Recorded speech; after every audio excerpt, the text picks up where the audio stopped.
Windows 11 is a great operating system and it's already been officially released, but should you upgrade to Windows 11 if you haven't yet? Well, long story short, if you are waiting for the biggest features of Windows 11 on your system like direct storage and Android app support, then don't. Because both of those features, as you probably already know, aren't out yet, even with the official version. I mean, of course, I'm assuming that if you are looking for something like direct storage, you have a pretty advanced system with everything else that was required, like PCI Express Gen 3 and at least 1 terabyte of SSD storage. Because that's what's required to have direct storage compatibility. The reason why it's not so useful right now is because there are no games that support direct storage, because game development companies have to use the direct storage SDK. And well, we've already spoken about Android apps. They're not going to be here at least until next year maybe. So yeah, 2022 is the timeline for Android apps on your Windows 11 PC.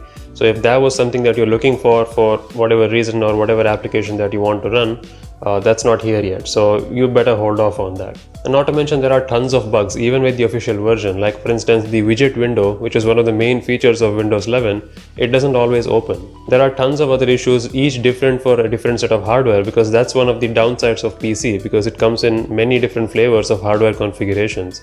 And even though there is a minimum configuration required to run Windows 11, that can definitely vary depending on your choice of hardware. And it's not wrong, like Windows will run on your system. The only problem is that it can have these bugs that you did not know before. I mean, I have certainly seen a fair share of apps not run perfectly which were running before in Windows 10.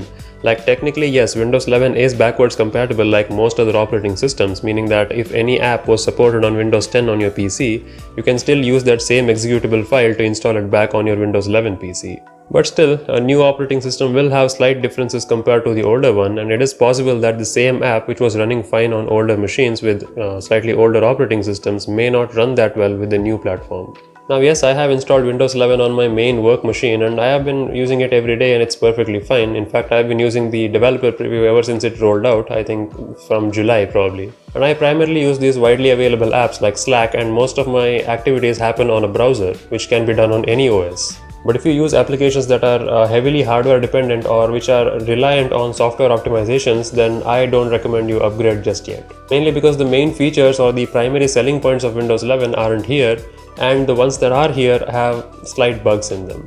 Pretty much the only reason why you should consider upgrading is the same reason why I or most of you have already upgraded. It's to have the latest experience from Microsoft even before they have ironed out all the bugs. Like, it's essential that you have this beta tester mentality where you should be prepared to deal with a few bugs. And honestly, there is no good reason why you should be prepared to deal with bugs. I mean, if it's your main OS, which it should be now that it's officially launched, it's not a developer preview anymore. So when you're not getting those true hardware benefits, there isn't really much sense in dealing with those bugs if you are somewhat serious about using your PC. Now, I have always been the one to embrace the latest changes in software, even if it means it has the early adopter disadvantages, the bugs that come with it. Usually the people like me who adopt it early are the ones who give feedback to Microsoft and then they fix it eventually until it gets stable.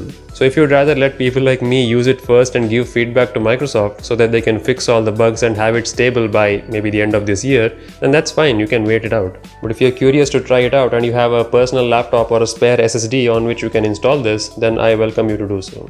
So that's pretty much the bottom line. If you want reliable performance and good battery life on your laptops, then don't install Windows 11.